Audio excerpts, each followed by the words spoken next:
नमस्कार दोस्तों, स्वागत है आपका कोटा एजुकेशन पॉइंट की लाइव क्लासेस में। मैं रवि लोधा आप सभी का बहुत बहुत स्वागत करता हूं। जिला दर्शन की अगली सीरीज में आज हम चर्चा करेंगे 12 जिले के बारे में। 12 जिले में हमको क्या क्या पढ़ना है इसका थोड़ा सा मैं आपको इंट्रोडक्शन बता देता हूं। सबसे पहले अपन 12 जिले के बारे में, इसकी स्थापना, इसको कब 12 जिला घोषित किया गया था, इसके बाद में 12 जिला की वर्तमान स्थिति देखेंगे, कहाँ पर स्थित है, अपने राजस्थान में किस छोर पर है, इसके बाद में यहाँ पर कौन सी जनजाति निवास करती है, इसके अलावा इनके अन्य नामों के बारे में अपन चर्चा करेंगे।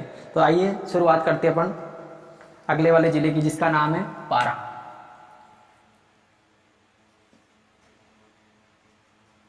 जिले का नाम है 12। 12 जिला है। अगर इसको अपन मैप की स्थिति से अगर देखा जाए, मैप के आधार पर इसको समझे तो कैसे लिखेंगे इसको। जैसे मान लो अभी मैं राजस्थान का मैप बनाने की कोशिश करता हूं। इस प्रकार से राजस्थान का मैप आता है अपने, और यह है राजस्थान। क्या है? राजस्थान। राजस्थान में दक्षिणी पूर्वी जो एरिया है इसका, इस दक्षिणी पूर्वी एरिया में इस जगह आता है आपका जिला कौन सा? 12। इस जगह पे 12 की अगर वर्तमान स्थिति देखी जाए तो दक्षिणी पूर्वी भाग में, कहां पे है? दक्षिणी पूर्वी भाग में, राजस्थान के दक्षिणी पूर्वी भाग में। दूसरी बात, अगर इसकी स्थिति की बात की जाए तो स्थिति में ये जो स्थित है, यह यहाँ पे स्थित है इधर से। राजस्थान की बात की जाए तो इसमें इसकी सीमा, जैसे मान लो बात करते हैं अपन सीमा की, तो इसकी सीमा किस किस से लगती है? 12 की। किसकी? 12 की। 12 की सीमा अगर हम राज्य में देखी जाए तो राज्य तो कौन सा हो जाएगा इसका?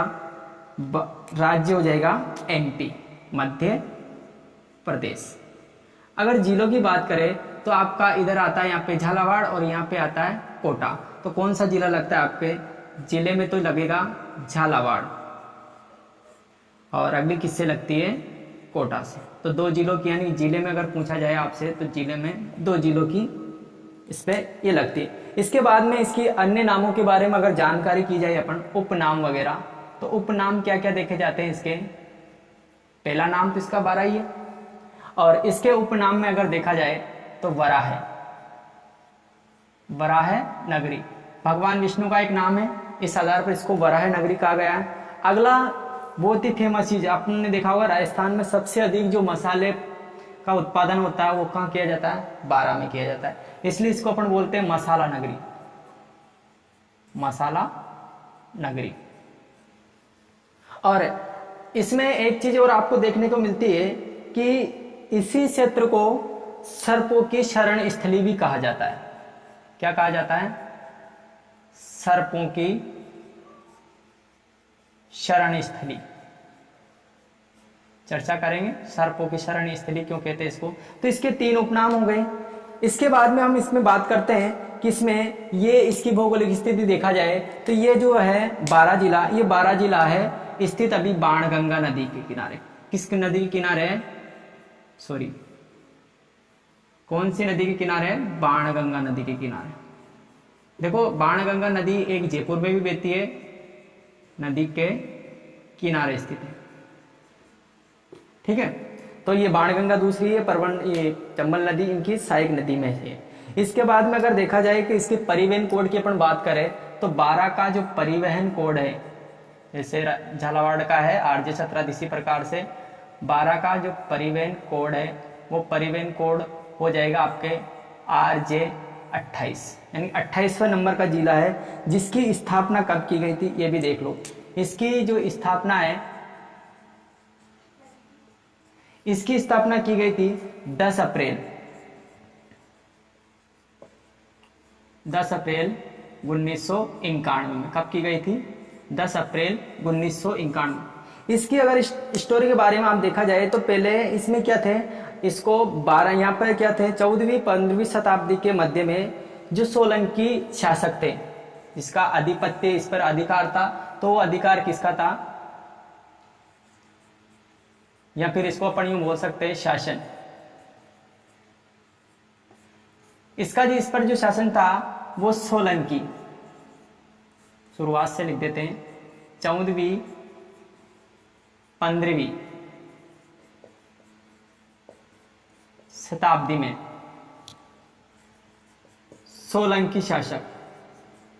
सोलंकियों को एक नाम से और जानते हैं चालुक्य। चालुक्य शासकों ने इसे बसाया था।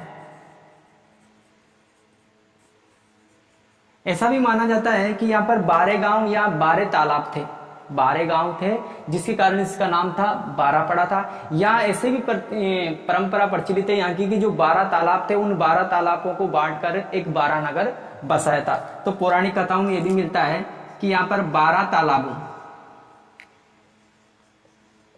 तालाबों को बांटकर एक नगर बसाया, जिसका नाम क्या है, जिसका नाम आता है आपके, क्या नाम आएगा जिसका, 12। क्या आएगा, 12। अब देखो 12 अपने सारी डिटेल इसके बारे में पढ़ ली। इसके बाद में अगर अपन इसको देखा जाए तो यहाँ पर सबसे ज्यादा जो जनजाति निवास करती है इस क्षेत्र में, सबसे ज्यादा जनजाति का जो संख्या है वो है सहरिया जनजाति। कौन सी, सहरिया जनजाति। तो ध्यान रखें दोस्तों, यहाँ पर सबसे ज्यादा सहरिया जनजाति का निवास स्थान है ये। इसका जो वर्तमान स्थिति है वो दक्षिण पूर्वी भाग में।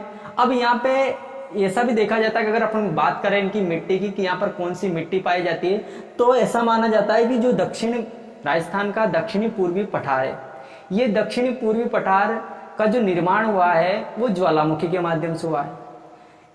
जब यहाँ पर ज्वालामुखी आई तो ज्वालामुखी में 2 प्रकार की चट्टानें निकली। ज्वालामुखी में कितने प्रकार की, 2 प्रकार की। एक तो निकली यहाँ पर ग्रेफाइट,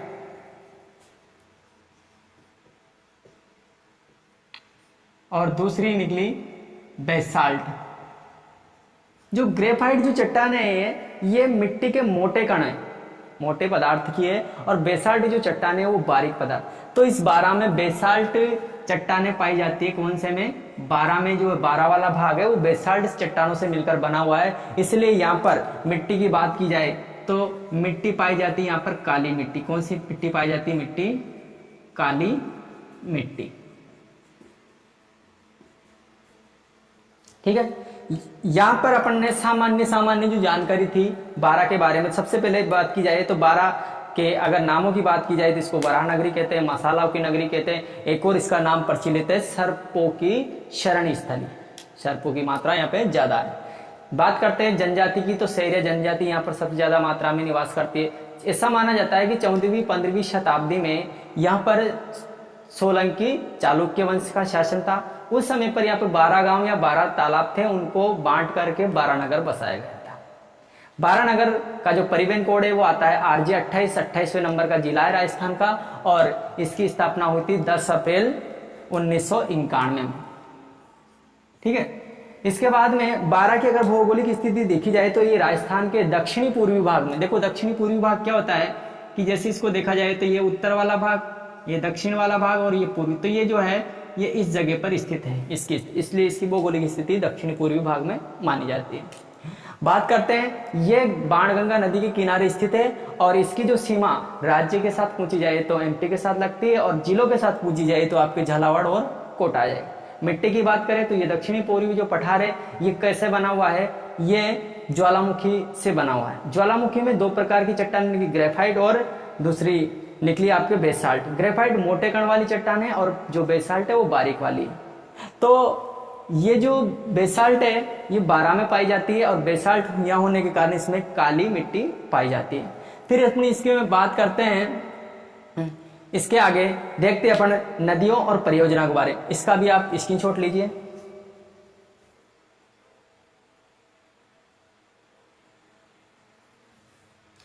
अगला हम पढ़ते हैं नदी और परियोजनाएं। इसमें कौन कौन सी नदियां बहती है, तो नदी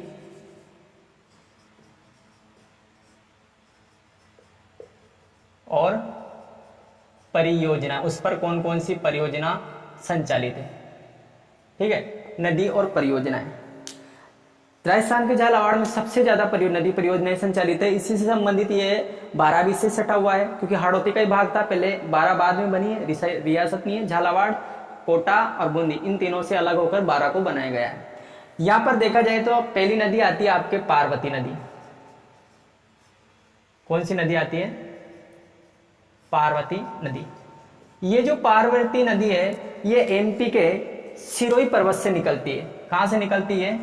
सिरोही पर्वत से, सिरोही पर्वत, और ये कहां है? एमपी में। यहां आने के बाद में ये पहले 12 में प्रवेश करती है, और 12 में प्रवेश करने के बाद में आगे जाके चंबल में मिल जाती है। जब कौन सी नदी में मिल जाती? चंबल नदी में। तो इस 12 में प्रवेश करती है, तो 12 में यहाँ पर कुछ परियोजनाएं हैं जिनको बोलते हैं नदी परियोजनाएं। तो पहली जो परियोजना है यहाँ की यह है रेतड़िए। 2-3 परियोजना है, रेतड़िए, अंधेड़िए, और अगली एक और है लासी। कौन सी परियोजना है? लासी। तो ये 3 परियोजना यहाँ पे मुख्य देखने को मिलती है। कौन सी नदी पर? परवन नदी, पार्वती नदी। पार्वती सिरोही पर्वत एमपी से निकलती है, 12 प्रवेश करती है, उसके बाद में यहाँ से होते हुए चंबल नदी में मिल जाती है। वहां पे इसको मान सकते हैं अपन चंबल की सहायक नदी है। एक और नदी आती है इसमें, परवन नदी। कौन सी नदी? परवन नदी। परवन नदी क्या है? इसका जो अगर उद्गम स्थान देखा जाए तो उद्गम स्थान इसका है मालवा का पठार, मालवा का पठार। और ये कहाँ है? ये भी एमपी में। ये आने के बाद में एक बार ये कहाँ जाती है? ये आती है झालावाड़ से होके। कहां से होके? झालावाड़। झालावाड़ में प्रवेश करती है, और झालावाड़ में प्रवेश करने के बाद में ये काली सिंध में मिल जाती है। किस में मिल जाती है? काली सिंध में।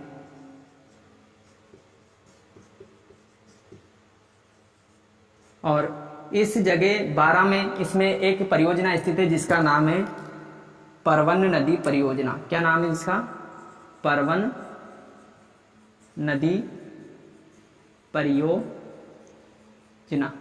ये आपके नदी परियोजना की बात होगी। इसके बाद में हम अध्ययन करते हैं विद्युत परियोजनाओं को। तो देख लीजिए एक बार और आप, पार्वती नदी है, सिरोही एमपी से निकलती, 12 में प्रवेश करती, उसके बाद में चंबल में मिल जाती है। 12 में यहाँ पे रेतड़ी, अंधेरी और लासी परियोजना इस पर स्थित है। इसके बाद में परवन नदी पर एक परियोजना है जिसका नाम है परवन नदी परियोजना। आगे हम देखते हैं कि इसमें जो विद्युत परियोजना है वो कौन कौन सी है।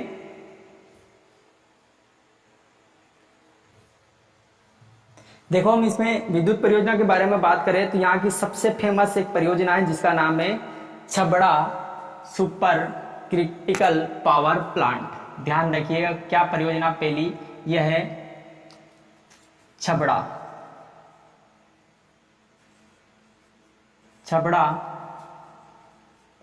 सुपर क्रिटिकल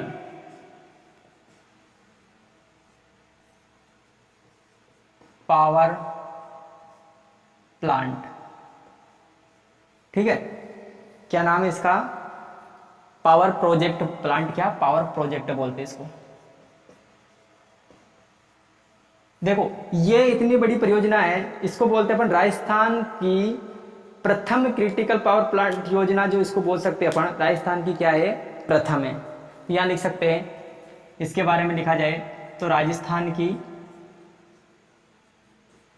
प्रथम क्रिटिकल, ध्यान रखें नॉन क्रिटिकल नहीं है, क्या है? क्रिटिकल है।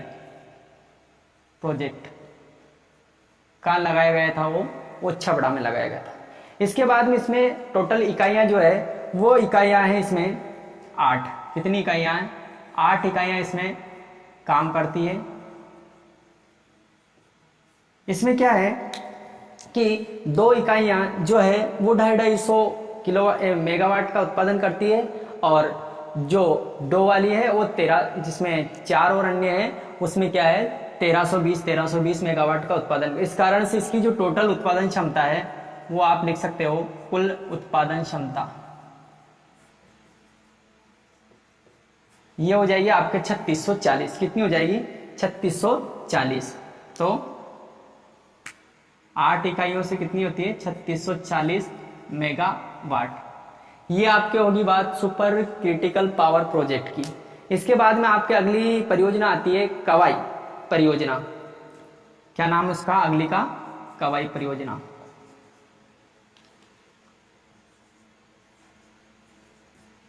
कवाई परियोजना, ये कवाई परियोजना है, ये अडानी ग्रुप की परियोजना है। किस ग्रुप की है? अडानी ग्रुप की, इसलिए लिख देते हैं। ये जो है ये अडानी ग्रुप की परियोजना है और इसकी 2 इकाइयां, दोनों इकाइयों से 1340 मेगावाट बिजली का उत्पन्न होता है। यानी कि इसमें कितनी इकाइयां हैं? 2 इकाइयां संचालित है